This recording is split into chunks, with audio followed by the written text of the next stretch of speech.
jërë ngeen jëf mbokk yi ñuy rafetlu seen ànd ak seen site dakarmatin.com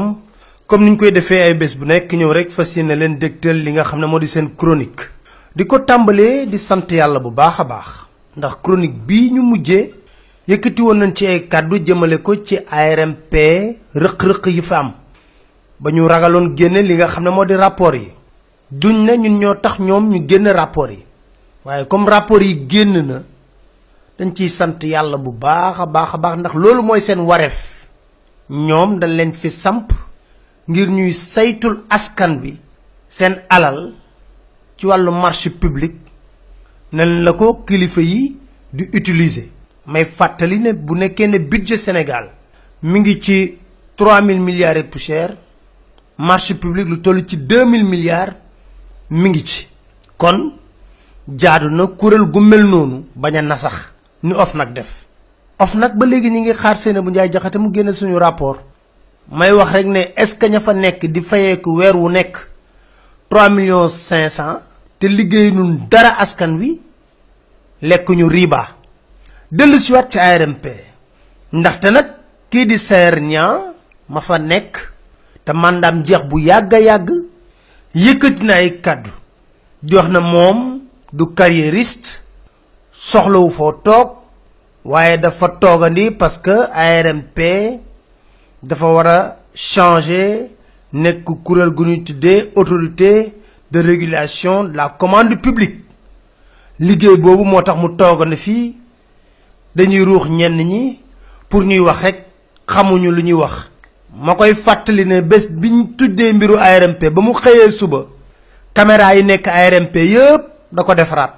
kon am na lu muy tiit oto 70 millions bi ñuy wax ne da koo jënd xam nañ ci dara ba pare di dawal voiture de fonction bu njëkk yëg nañ ci lu baree bari wante damay faral di wax ne man nit intéressé wu ma kuréel bi nga xam ne dañ ko fi teg ngir mu liggéeyal république liggéeyal askan bi loolu rek moo ma ñor dama koy bamtuwaat kon na dalal xelam di ko wax nag ne koo jàppee dof mi ngi wër garab yu mu lay jënd pour faj la koo jàppee dof mi ngi wër garab yoo xam ne mi ngi koy jëndi pour yow ñëw faj la du carriériste wante nag nekk na un grand manœuvrier fàttaliku leen lu journal Le Quotidien bindoon ci moom ba mandaam jeexee en janvier 2017 fexe na ba ñu am werante diggante notification mandat bi janvier la wala mois de mars bañ ko notifié yokk ci li nga xam ne moo di mandaam ñaari weer mu jur coow lu rëy rëy déggati nañ ko mu ne autorité ñoo ko fi bàyyi maanaam kon buñ déggee kàddu ku waxam président Macky Sall la koy jiiñ président Macky Sall moo ko fa war a jëlewu ko fa mu bàyyi ko fa kon dafa bëgg a wax ne président Macky Sall moo mettre l'ARMP dans l'illégalité moo créé vide juridique bu am ARMP kon président foofu yaa fa war a jël say matuwaay te nag kenn dofatul Saër Niang kaddu yi nga rotaloon nga ko le 11 avril 2017 fii ci Good Red même kaddu yi nga waxoon waaye boobu ba léegi nag teewul yaa nga fa toog te li ngay wax dafa am loo xam ne xel ma ne su ko jàpp ndax li ñu wax ci texte ARMP yi dafa leer naññ kenn mënu cee am xel ñaar autorité de régulation de la commande publique boobu nga wax du sa xam-xam du yow yaa koy bind ay expert ñoo ci sëgg di ko bind pour defar ko te waxoon nga ne 11 avril 2017 ne daanaka noppi ngeen ci mbir moomu la kon looy toogandee de manière illégale di percevoir des salaires indus ndax Macky Sall moo jël décret prolonger sa mandat jëlaat beneen décret annulé ko kon fim nek ni li ngay fayeku yépp ëlëg ak sibir bul bi mën tourner ñu top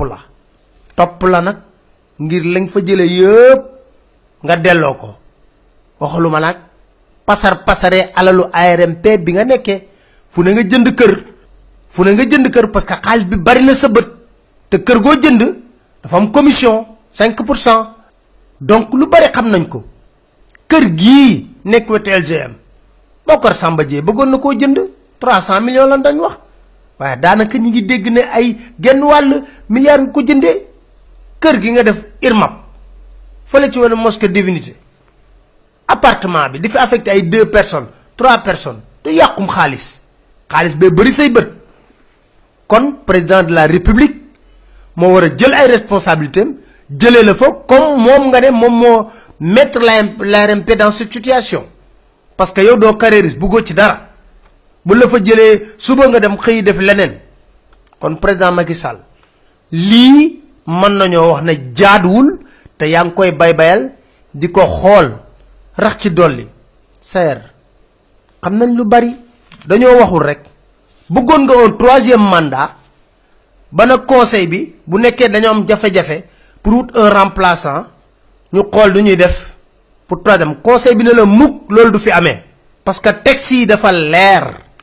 dañ ne le directeur général est nommé par décret sur proposition du conseil de régulation pour un mandat de 3 ans renouvelable une fois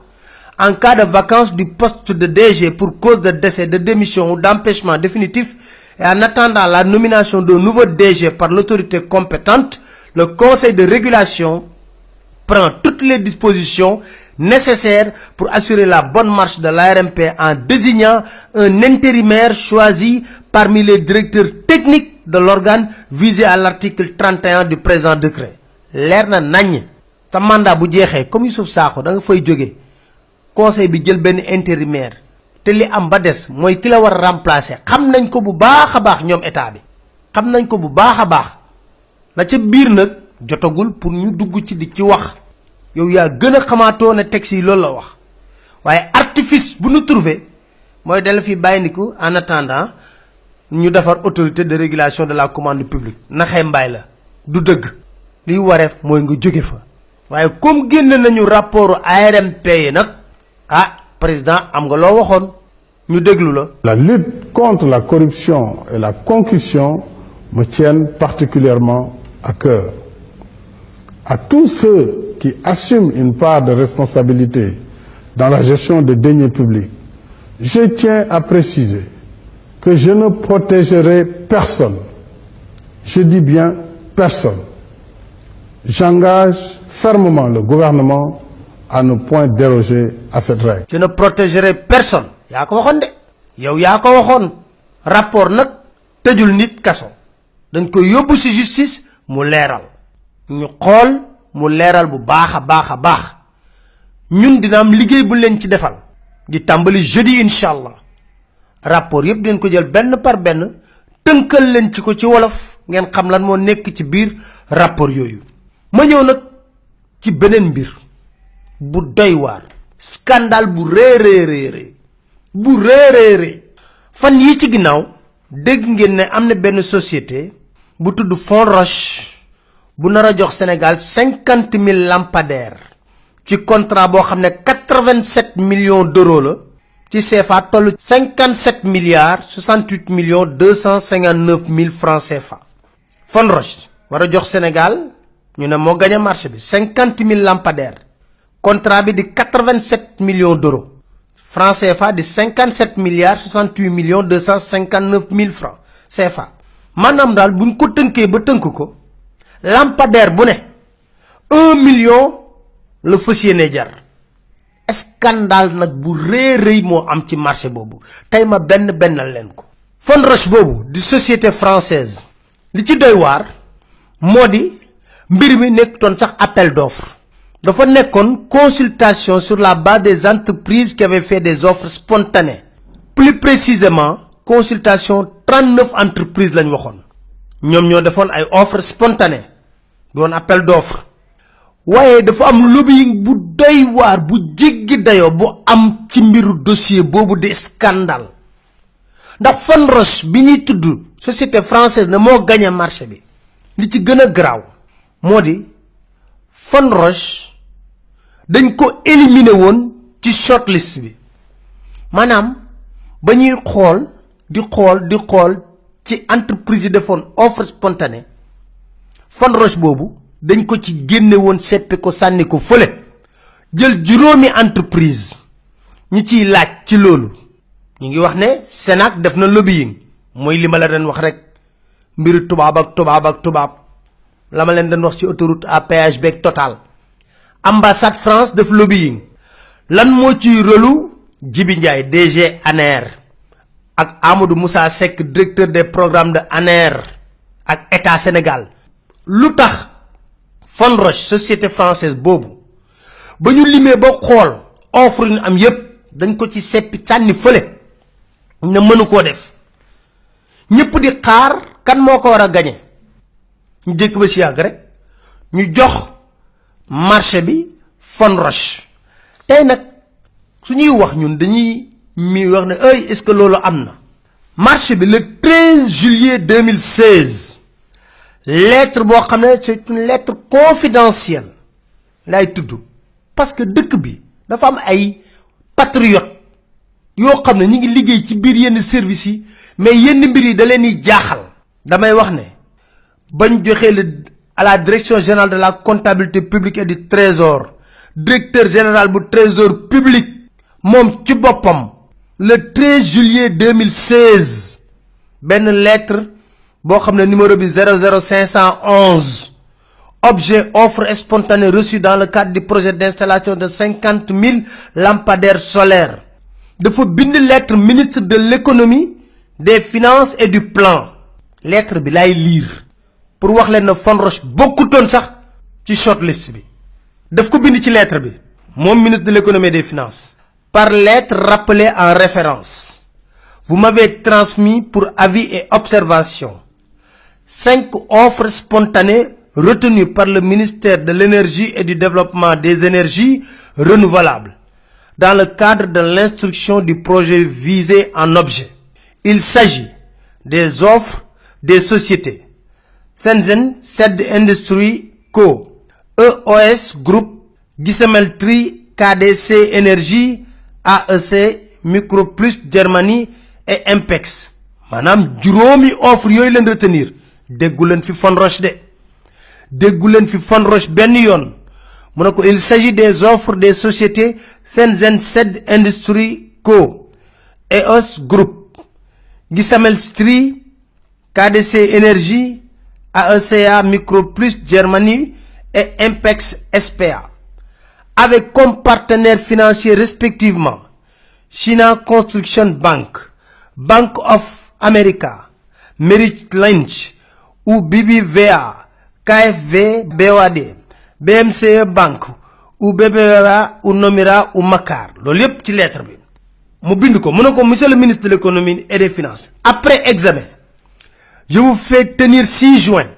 le tableau d'analyse qui présente pour les 5 partenaires le niveau de financement intégral ou avec contrepartie de l'État, les caractéristiques des financements proposés, ainsi que le niveau de conditionnalité dégagé le cas échéant. Au regard des critères susvisés, l'offre financière de la China Construction Bank avec Shenzhen Sed Industry Co. EOS Group paraît la plus intéressante avec une couverture intégrale du financement 100% et un niveau de conditionnalité de 15,20%. Toutefois, la charge budgétaire liée au remboursement de ce financement serait non négligeable, 12 milliards par an hors frais financiers. Sur la période d'amortissement considérée 6 ans,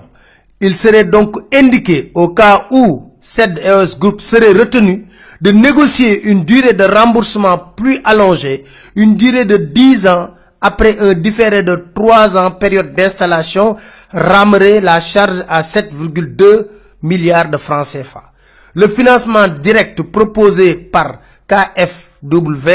bien qu'intéressant, 20,49% de conditionnalité, ne couvre que 50% du coût du projet. Le niveau requis par le code des marchés est de 100%. S'y ajoute que la marge d'intérêt qui devra être appliquée sur le concours de la BOAD, 35% du coût du projet, refinançable sur une ligne de crédit de la KfW, n'est pas encore déclinée. Il en est de même des conditions financières de l'acompte de 15% pour une couverture intégrale du financement qui devrait être discuté et négocié avec la BOAD. Leer na en réalité dafa na ko ci offre yi ñu am yépp lu gën a sedd ci ñun comme lépp la rek offre bi nga xam ne China Construction Bank moo ko war a financer te Shenzhen Sedd Industry Co moo gën a sedd ci ñun te donte moo gën a sedd ci ñun sax buñ koy xoolaat buñ leen jëlee ñooñu ba pare nañu xool lan la ñuy baatarewaat carte gi ngir mu gën a oyof ci ñun ñu ne fa ñukk société bi dem seeti Fond Roche jox ko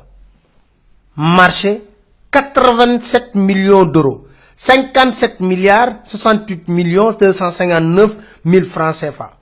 pour 50 000 lampadaires bu nekk dund jot 1 million de francs CFA loolu lañ def loolu lañu def te boo waxee ñu ne day attaqué réew mi rek moo ñu ñor te lépp lu ñu def lu mu nëbbatu am na ay sénégalais patriote yoo xam ne dañuy wañ seen loxo pour ñu def loolu waaye duñ ci ànd dañ ko dénoncer.